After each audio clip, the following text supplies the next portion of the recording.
Olá, sou Tatiana Guirado, psicóloga, e hoje vamos conversar sobre uma palavrinha que às vezes ouvimos, mas não entendemos muito bem. A pessoa é rabugenta.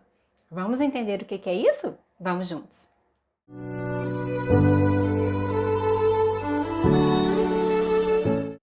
Vamos lá. Rabugenta. O que é isso? Essa é uma expressão usada para dizer daquela pessoa que não para de reclamar. Então, são aquelas pessoas que queixam, que reclamam o tempo inteiro. A gente tem essa palavrinha para dizer desse comportamento. Muitas vezes ouvimos essa palavra sendo direcionada a mulheres em relação aos seus maridos. Então, os maridos muitas vezes dizem: minha esposa é muito rabugenta. Quem é que nunca ouviu isso, né? Quem nunca ouviu essa qualificação dos homens casados em relação às suas esposas? E aí, o que a gente precisa começar a perceber? Na grande maioria das vezes, nós, mulheres, não nos percebemos rabugentas, mesmo com os homens dizendo que somos. Mas por quê? Porque às vezes entendemos que a nossa nossa forma de falar repetitiva é uma forma de estar lembrando os homens aquilo que eles têm que fazer, é estar orientando de alguma forma, ou às vezes mesmo até tentando preocupar com a saúde deles, com o bem-estar, e aí a gente fica às vezes num processo de repetição de algumas informações. Por exemplo, você já bebeu demais, vamos parar de beber, não coma gordura, precisa fazer uma atividade física. Claro que é uma preocupação, né? Mas às vezes a forma como está sendo colocada, ela não está sendo tão eficiente. E aí, às vezes, pensamos que com os homens a gente precisa desse processo de repetição, até que um dia então ele caia por si, que ele entenda que tem que ser feita alguma mudança, de que ele tem que agir de forma diferente, e então continuamos repetindo muitas vezes as mesmas coisas e as mesmas informações, tendo para nós um objetivo, né? Querendo chegar a algum lugar, querendo alcançar alguma mudança, porém essa mudança não vem. E não vem por quê, gente? Claro que não existe uma regra, né? Mas raramente os homens vão ter a mesma percepção que a gente em relação a essa repetição. Eles pensam de uma forma diferente, né? Então, enquanto a gente pode estar pensando que com a repetição nós vamos alcançar algum objetivo, na cabeça deles não. E aí vem um processo meio que como só uma chatice mesmo, né? E aí quando vem alguma fala, lá na cabecinha deles já vem aquela sensação, né? Digamos assim. Lá vem ela reclamando de novo. Então é uma frase que fica e a partir daí é como se já houvesse um bloqueio desse ouvido. Ele já não está nem mais ouvindo o que é que você está falando, porque para ele, como é só uma repetição, é só mais uma vez, é só mais uma reclamação, ele fica com essa ideia na cabecinha, né? Lá vem uma reclamação de novo, e ele já não passa a ouvir mais aquilo que está sendo dito.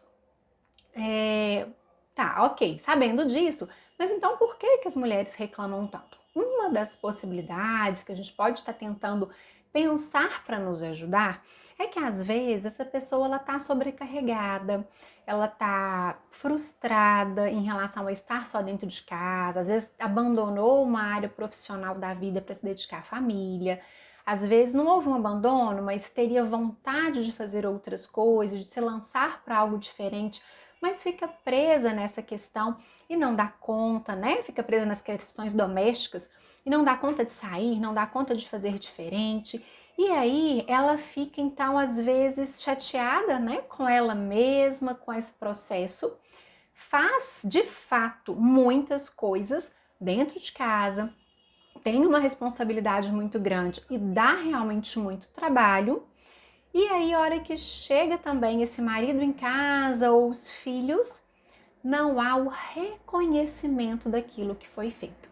Então, a gente pode pensar em duas coisinhas. A primeira são as próprias questões dessa mulher de incômodo e ela acaba descarregando alguma coisa nessas reclamações, né, pelas próprias frustrações. E tem a segunda parte, de um trabalho intenso sendo realizado, mas de um não reconhecimento daquele trabalho, daquele desempenho que foi feito. E aí fica uma dica né? Para quem está chegando nessa casa, seja marido, filhos ou quem viver com essa pessoa, que então perceba, que valorize, que reconheça que ali houve um trabalho realizado, que ali houve um esforço diário, né? Então, isso é muito importante para a gente tentar, às vezes, aí, amenizar um pouquinho essas queixas, diminuir um pouquinho essas reclamações, né? Dessa rabugice aí que a gente começa, às vezes, perceber e a viver, ok? Bom, dentro disso, né, é fundamental do que eu estou colocando para vocês, então, é o nosso processo de comunicação. Então, se estamos insatisfeitas com alguma coisa, precisamos dizer. Se não estamos gostando de algo, precisamos dizer. É muito importante a gente não ficar esperando que o outro tente adivinhar aquilo que está nos incomodando. Então a gente precisa dar conta de falar disso, das nossas insatisfações, dos nossos incômodos.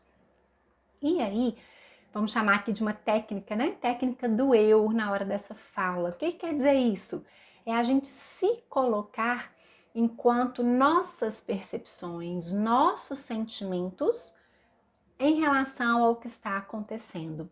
Tentar evitar iniciar uma conversa, iniciar uma frase com acusação direta. Você não fez isso, você deixou aquilo. Porque quando a gente começa já dessa forma, a outra pessoa ela vai se sentir muitas vezes já agredida. E aí qual que é o comportamento do agressor? De quem se sente agredido? Ou é recuar, né? Então eu me fecho, eu recuo, eu me bloqueio e aí eu já não ouço mais nada do que está sendo dito para mim, ou então eu parto para uma agressão em relação à minha própria defesa.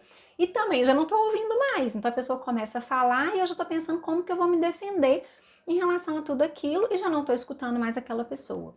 Então, diante dessas reclamações, né, nós temos que tomar cuidado com a nossa comunicação.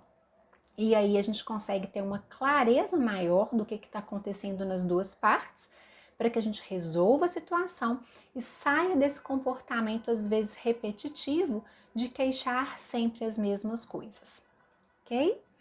Bom, falamos muito aqui dessa rabugice feminina, né?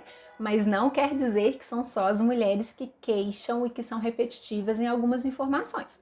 Os homens muitas vezes também têm aí o seu ponto de queixa, o seu ponto de repetição, que também incomoda muito as mulheres e vale para a mesma coisa, né? Vamos comunicar, vamos dizer claramente aquilo que sentimos para que a gente consiga, dentro do possível, sempre resolver as situações conflituosas dentro dos relacionamentos. Tudo bem? Bom, obrigada por estarem aqui mais uma vez. Grande abraço a todos e até breve.